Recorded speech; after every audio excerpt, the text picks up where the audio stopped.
Hey folks, welcome back to the channel. If you are new here, I am Hassan, and on this channel, we explore every topic that helps us in living a better life. In this video today, I'm going to read quotes that have collected over years from different books. I have classified them into 6 categories, including wisdom, philosophy, and human nature. Let's start with wisdom. Know yourself. In talents and capacity, in judgment and inclination. You cannot master yourself unless you know yourself. There are mirrors for the face, but none for the mind. Let careful thought about yourself serve as substitute. When the outer image is forgotten, keep the inner one to improve and perfect. Learn the force of your intellect and capacity for affairs. Test the force of your courage in order to apply it. And keep your foundations secure and your head clear for everything. He that knows himself knows how to strengthen his weakness, and the wise man conquers everything, even the stars in their courses. True happiness consists not in having it all, but in desiring nothing. Passionate people give the first place to the understanding, origin of all greatness. And just as they cannot conceive of anyone great without the surplus of understanding, they know of no one who excels in understanding without being great. A person who is truly excellent should not limit himself to one perfection or another, but rather, with infinite ambitions, aspire to a laudable universality. This one is for people like us. To be valued, things should cost dear. To last an eternity requires an eternity of preparation. I love this quote because it's focused on long-term thinking. It sums up in a short sentence how important it is to put in effort every day to work on yourself and keep on improving until you get there. A man at his highest point. We are not born perfect. Every day we develop in our personality and in our calling, till we reach the highest point of our completed being, to the full round of our accomplishments, of our excellences. This is known by the purity of our taste, the clearness of our thought, the maturity of our judgment, and the firmness of our will. Some never arrive at being complete. Somewhat is always a wanting. Others ripen late. The complete man, wise in speech, prudent in act, is admitted to the familiar intimacy of discreet persons, is even sought for by them. It is the work of fate to make us live long, but it is the business of virtue to make a short life sufficient. Life is to be measured by action, not by time. Even the smallest things may be taken as evidence of character. Time and I are a match for any two. Histories make men wise, poets witty, the mathematics subtle. Natural philosophy deep, moral grave, logic and rhetoric able to contend. Fortune but seldom interferes with the wise person. His greatest and highest interests have been, are, and will be directed by reason throughout the course of his life. A wise man ought within to withdraw and retire his soul from the crowd, and there keep it at liberty and in power to judge freely of things. A wise man will make more opportunities than he finds. These are some of my favorite lines. Of all those arts in which wise excel, nature's chief masterpiece is writing well. In books, we converse with the wise, as in action with the fools. To combine politeness with pride is the masterpiece of wisdom. The next passage that I'm going to read to you is from The Prince from Machiavelli. I read this book more than a decade ago, and since then I have saved this passage and read it again and again.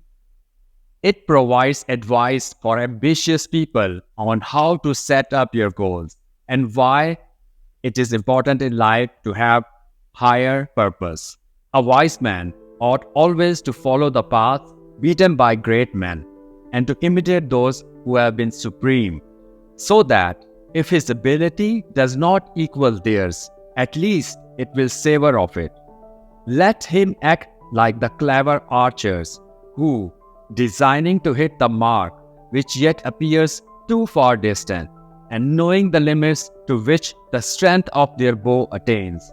Take aim much higher than the mark, not to reach by their strength or arrow to so great a height, but to be able with the aid of so high an aim to hit the mark as they wish to reach. I love it. The next category is philosophy. To think surely is to think something.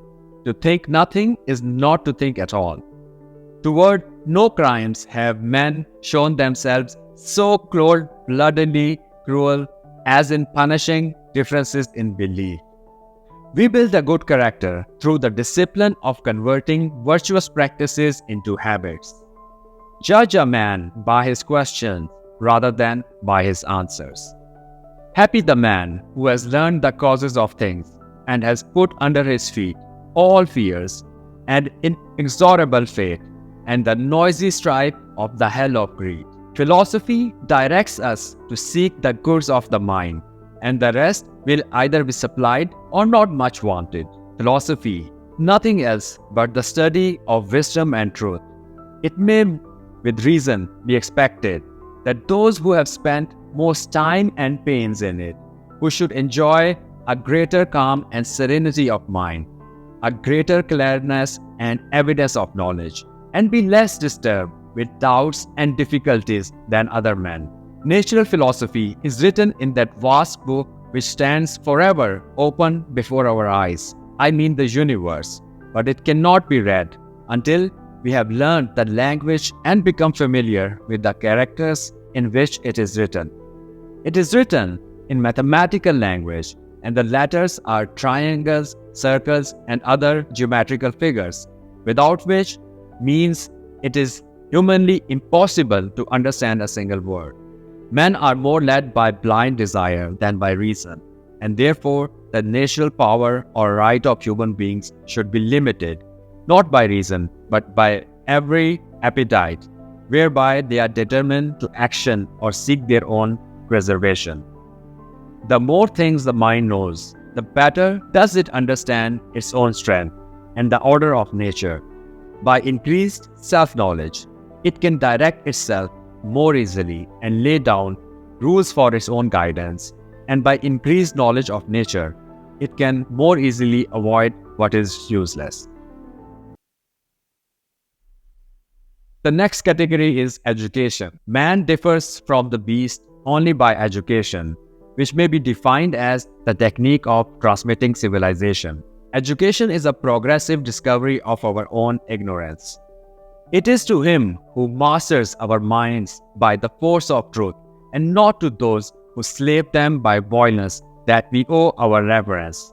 There is one thing more powerful than all the armies of the world, and that is an idea whose time has come. Were I to wait perfection, my book would never be finished. This is also one of my favorite ones. Studies serve for delight, for ornament, and for ability. Their chief use for delight is in privateness and retiring, for ornament is in discourse, and for ability is in the judgment and disposition of business. Read not to contradict and confute, nor to believe and take for granted, nor to find talk and discourse, but to weigh and consider. Reading makes a full man, conference a ready man, and writing an exact man. This is also one of my favorites. The next category is society. There can be only one permanent revolution, a moral one, the regeneration of the inner man. About the gods I cannot know, whether they exist or not, nor what kind of beings they might be. There are many obstacles to knowledge, both the obscurity of the subject and the shortness of man's life. The men who can manage men, manage the men who can manage only things, and the men who can manage money, manage all. The older generation will think that the old method is better than the new, not out of irrational prejudice, but because the way of life which it knows and values is built around the old method, which is therefore certain to have social and religious associations that express the intimacy of its connection with this way of life as a whole. Those who lack a coherently worked out philosophical standpoint will inevitably reflect the ideas and prejudices of the society and the milieu in which they live. Politics is about being willing to use conflict and disorder creatively. Politics is collective decision-making in circumstances where individual objectives cannot be achieved simultaneously. Therefore, politics presupposes disagreement. Every individual wishes the rest to live after its own mind and to approve that he approves and reject what he rejects. And so, it comes to pass that as all are equally eager to be first, they fall to strive and do their utmost mutually to oppress one another. And he who comes out conqueror is more proud of the harm he has done to the other than of the good he has done to himself. Men who are good by reason, men who, under the guidance of reason, seek what is useful to them, desire nothing for themselves which they do not also desire for the rest of mankind. To be great is not to be placed above humanity, ruling others, but to stand above the partialities and futilities of uninformed desire and to rule one's self. Freedom is one thing. You have it all or you are not free. Only one man in 1,000 is a leader of men. The other 999 follow women. The last category is human nature, one of my favorite subjects. A man can do as he will, but not will as he will. One should give at all times, but at no time all. Instead of preaching the importance of happiness, be happy and people will follow your example. Morality is not properly the doctrine of how we make ourselves happy, but how we make ourselves worthy of happiness. Excellence is not an accomplishment, it is a spirit, a never-ending process. It is your good fortune not to need any good fortune. In the first place, it is easier to banish dangerous passions than to rule them.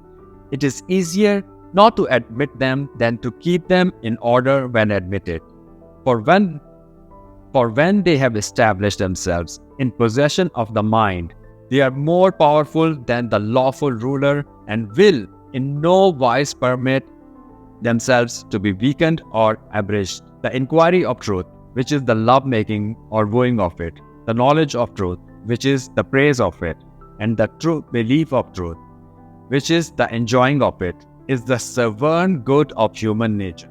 The happy man, therefore, is he who can make a light judgment in all things. He is happy who, in his present circumstances, whatever they may be, is satisfied and on friendly terms with the conditions of his life. That man is happy, whose reason recommends to him the whole posture of his affairs. Thank you so much for watching the video. I hope you get some inspiration from this course. Please share also in the comment section your favorite course and see you in the next one.